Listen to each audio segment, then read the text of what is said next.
ಅದು ಅಲ್ಲಲ್ಲಿ ಅದು ಜನಕ್ಕೆ ಬಿಟ್ಟದ್ದು ಜನಕ್ಕೆ ವಿರೋಧವಾಗಿ ನಾವು ಯಾಕೆ ಮಾಡಬೇಕು? ನಾನು ಹೇಳ್ದೆ, ಇದು ಜನರ ಅಭಿಪ್ರಾಯ ಕೇಳಿ ಮಾಡ್ಬೇಕು ನಾವು. ಹೌದು,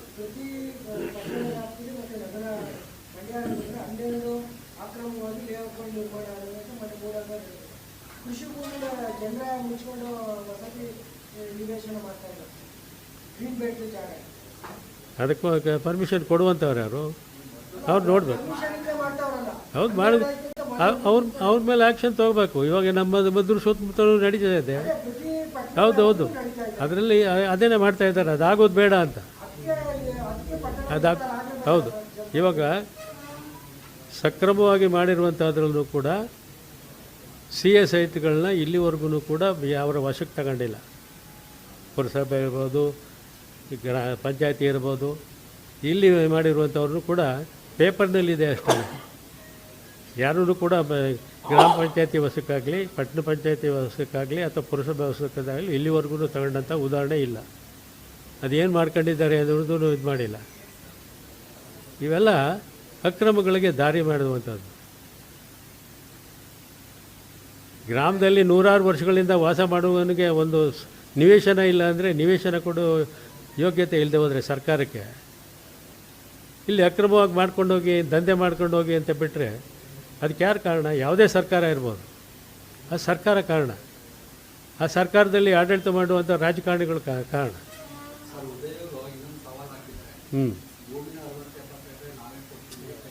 ಇವಾಗ ನೋಡಿ, ದಯಮಾಡಿ ಒಂದನ್ನು ಅರ್ಥ ಮಾಡ್ಕೊಳ್ಳಿ. ಯಾಕಂದರೆ ನಾನು 20 ವರ್ಷ ಕೈಗಾರಿಕಾ ಇಲಾಖೆಯಲ್ಲಿ ಕೆಲಸ ಮಾಡಿದ್ದೀನಿ, KDBನಲ್ಲಿ ಕೆಲಸ ಮಾಡಿದ್ದೀನಿ. ಯಾವುದೇ ಒಂದು ದೊಡ್ಡ ಉದ್ಯಮ ಬರಬೇಕು ಅಂತ ಹೇಳಿದ್ರೆ ಆ ಉದ್ಯಮಕ್ಕೆ ಬೇಕಾದಂಥ ಮೂಲಭೂತ ಸೌಕರ್ಯಗಳನ್ನು ಕಲ್ಪಿಸ್ಕೊಳ್ಬೇಕು. ನಾನೇ ಒಂದು ಬಾರಿ ನಮ್ಮ ಹಿರಿಯ ಅಧಿಕಾರಿಗಳಿಗೆ ಹೇಳಿದ್ದೆ, ಹೀಗೆ ಹೇಳಿದ್ರು ಒಂಥರ, ಭೂಮಿನ ಸ್ವಾಧೀನನೇ ಮಾಡ್ದೇನೆ, ಡೆವಲಪ್ ಮಾಡ್ದೇನೆ, ಇವ್ರು ಬಂದಿದ್ದಾರೆ 50 ಎಕರೆ ಜಮೀನು ಬೇಕು ತಗೊಂಡವ್ರೆ, ತೋರಿಸ್ಕೊಂಬರಿದ್ರು. ನಾನು ಹೇಳಿದೆ, ಯಾರು ನಮ್ಮ ಅಪ್ಪನ ಜಮೀನು ಇದೆಯಾ ತೋರಿಸ್ಕೊಂಬರೋಕ್ಕೆ? ಸ್ವಾಮಿ, ನೀವು ಆಲೋಚನೆ ಮಾಡಿ, ಒಂದು ಜಿಲ್ಲೆಯಲ್ಲಿ, ಒಂದು ರಾಜ್ಯದಲ್ಲಿ ಒಂದು 25 ವರ್ಷಗಳ ಅಹೆಡ್ ಯೋಚನೆ ಮಾಡಿ, ಯಾವ್ಯಾವ ಪ್ರದೇಶದಲ್ಲಿ ಎಷ್ಟು ಕೈಗಾರಿಕೆ ಮಾಡೋಕ್ಕೆ ಯೋಗ್ಯವಾದಂಥ ಸ್ಥಳ ಇದೆ. ಇವಾಗ ಮಂಡ್ಯ ಜಿಲ್ಲೆಯಲ್ಲಿ ಏನೇನು ಇದನ್ನು ಮಾಡ್ಬೋದು, ಇದನ್ನೆಲ್ಲ ಆಲೋಚನೆ ಮಾಡಿ ಭೂಸ್ವಾಧೀನ ಮಾಡಿ ಇಟ್ಟಿದ್ರೆ, ಅದಕ್ಕೆ ಬೇಕಾದಂಥ ರಸ್ತೆ, ನೀರು, ಎಲೆಕ್ಟ್ರಿಸಿಟಿ ಇದು ಎಲ್ಲ ಮಾಡಿಟ್ಟಿದ್ರೆ ಯಾರಾದರೂ ಬರ್ತಾರೆ. ಇವಾಗ ನಮ್ಮ ಮಂಡ್ಯ ಜಿಲ್ಲೆ ಹೈವೇ ಇದೆ, ಡಬಲ್ ರೈಲ್ವೆ ಲೈನ್ ಇದೆ, ವಿದ್ಯುತ್ ಶಕ್ತಿ ಸೌಕರ್ಯ ಇದೆ. ನಾನಿದ್ದಾಗಲೇ ಅಲ್ಲಲ್ಲ ಕಾರ್ಖಾನೆ ಹೆಂಗೆ ತರ್ತೀವಿ ಅಂತ ಹೇಳ್ತಾರೆ. ಯಾರು ಬರಬೇಕಲ್ಲ, ಎಲ್ಲ ಇದ್ದರೆ ಬರ್ತಾರೆ, ಕರ್ಕೊಂಬ. ನೀವು ಸೂಕ್ತ ಸ್ಥಳದಲ್ಲಿ ನಾನು ಹೇಳೋದು, ನಾನು ಧರ್ಮಯಾದ ಅರ್ಥ ಮಾಡ್ಕೊಳ್ಳಿ. ಯಾವುದೇ ಒಂದು ದೊಡ್ಡ ಕೈಗಾರಿಕೆ ಬರಬೇಕು ಅಂತ ಹೇಳಿದ್ರೆ ಇಲ್ಲಿ ಲೋಕಲ್ನ ಇಲ್ಲಿ ಹಾಕೊಂಡು ಕೂತಿರ್ತಾರೆ, 2 ಎಕರೆ 5 ಎಕರೆ ಅರ್ಜಿ ಹಾಕೊಂಡು ಕೂತಿರ್ತಾರೆ. ಆಗಲ್ಲ. ಇವಾಗ ಸ್ಟೇಟ್ ಟು ಸ್ಟೇಟ್ ಕಾಂಪಿಟಿಷನ್ ಇದೆ. ಹಿಂದಿನಾಗೆ ಲೈಸೆನ್ಸಿಂಗ್ ಸಿಸ್ಟಮ್ ಇಲ್ಲ. ಅವ್ರನ್ನ ಕರ್ಕೊಂಬರ್ಬೇಕು ಅಂದರೆ ಅವ್ರಿಗೆ ಬಂದು ರೆಡಿಮೇಡು ಇದ್ದರೆ ಎಲ್ಲ ಬರ್ತಾರೆ, ಇರಬೇಕು, ಬರ್ತಾರೆ. ಹೌದು, ಅದನ್ನು ಮತ್ತೆ ಅವರಿಗೆ ಸವಲತ್ತನ್ನು ಕೊಡಬೇಕಾದಂಥವ್ರು ರಾಜ್ಯ ಸರ್ಕಾರದವರು, ಕೇಂದ್ರ ಸರ್ಕಾರ ಅಲ್ಲ.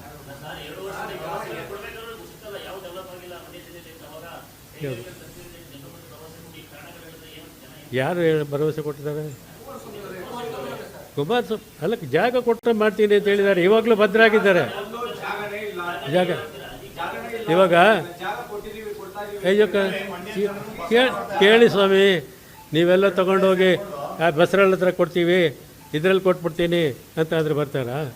ಅವ್ರ ಮೂಲಭೂತ ಸೌಕರ್ಯ ಅಂತ ಹೇಳಿದರೆ ಒಂದು ಕಾಸ್ಮೋಪಾಲಿಟನ್ ಟೌನೋ ಸಿಟಿನೋ ಹತ್ತಿರದಲ್ಲಿರಬೇಕು, ಹೈವೇ ಇರಬೇಕು, ರೈಲ್ವೆ ಲೈನ್ ಹತ್ತಿರದಲ್ಲಿರಬೇಕು, ಅವ್ರಿಗೆ ಬೇಕಾದಂಥ ವಿದ್ಯುತ್ ಶಕ್ತಿ ಸೌಕರ್ಯ ಇರಬೇಕು, ಅವ್ರ ಟ್ರಾನ್ಸ್ಪೋರ್ಟೇಷನ್ಗೆಲ್ಲ ನೆಟ್ವರ್ಕ್ ಇರಬೇಕು. ಇವೆಲ್ಲ ಇದ್ದರೆ ಅಲ್ಲಿ ಎಲ್ಲಿ ಹೌದು ಸ್ವಾಮಿ, ಕೇಳಿ ನಾನು ಅದಕ್ಕೆ ಹೇಳ್ತೀನಿ. ಕೇಳಿ ನಾನು ಹೇಳ್ತೀನಿ, 7 ಸುಮ್ಮನೆ ಇದೆ. ಕೇಳಿ ನಾನು ಹೇಳ್ತೀನಿ, ಕೇಳಿ.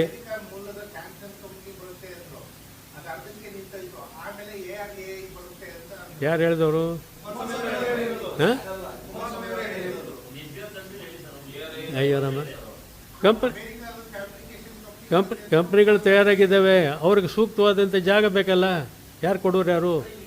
ಇವಾಗ ಕೇಳ್ರಿ, ನಾನು ಹೇಳ್ತೀನಿ, ಜಾಗ ಕೊಟ್ಟರು ಕೈಗಾರಿಕೆಗಳಿಗೆ ಬೇಕಾದಂಥ ಟ್ಯಾಕ್ಸ್ ಎಕ್ಸೆಂಪ್ಷನ್ ಇರ್ಬೋದು, ಅವ್ರಿಗೆ ಇದಿರ್ಬೋದು, ಸಿಂಗಲ್ ವಿಂಡೋ ಏಜೆನ್ಸಿನಲ್ಲಿ ಕ್ಲಿಯರ್ ಮಾಡಬೇಕು, ಯಾವುದೇ ಪೊಲ್ಯೂಷನ್ ಕಂಟ್ರೋಲ್ ಬೋರ್ಡ್ನಲ್ಲಿ ತೊಂದರೆ ಇಲ್ಲದಾಗೆ ನೀವು ಸಿಂಗಲ್ ವಿಂಡೋನಲ್ಲಿ ಕ್ಲಿಯರ್ ಮಾಡಿಕೊಡ್ತೀವಿ, ನಿಮ್ಗೆ ಎಷ್ಟು ವಿದ್ಯುತ್ ಶಕ್ತಿ ಬೇಕು ಕೊಡ್ತೀವಿ, ಇವೆಲ್ಲ ಕಮಿಟ್ಮೆಂಟು ಸಿಂಗಲ್ ವಿಂಡೋನಲ್ಲಿ ಆಗಬೇಕು. ಇಲ್ಲಿ ರಾಜ್ಯ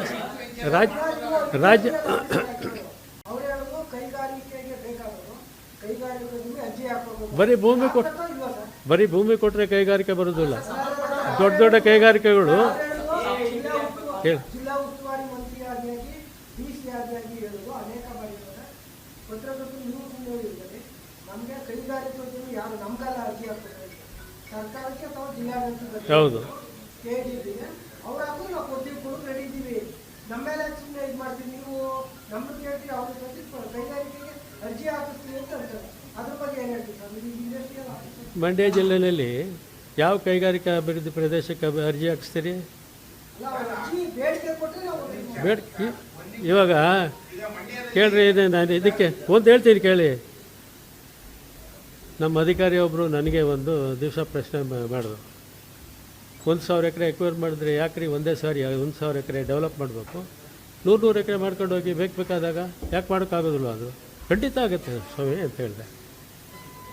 ಸ್ವಾಮಿ ಇವಾಗ ಕೇಳಿ ನಾನು ಹೇಳ್ತೀನಿ,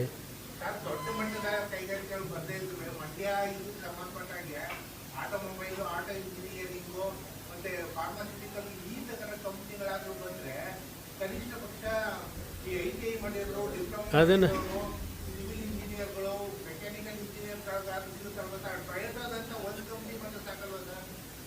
ಟೊಯೋಟದ ಬಿಡು ಇತಿಹಾಸ, ನೀವು ಅದನ್ನು ಇವಾಗ ಎಕ್ಸ್ಪೆಕ್ಟ್ ಮಾಡಬೇಡಿ.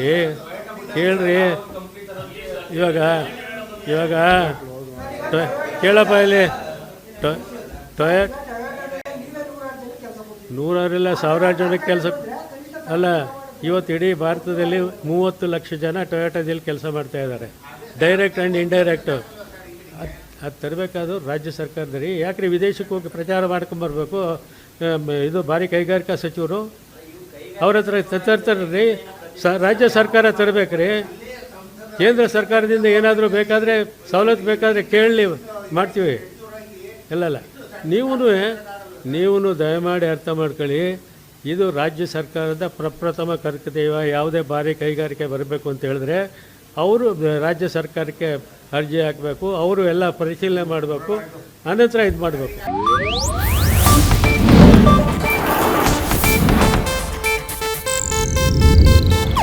ಇದು ಏಷ್ಯಾನೆಟ್ ನ್ಯೂಸ್ ನೆಟ್ವರ್ಕ್ ಪ್ರಸ್ತುತಿ.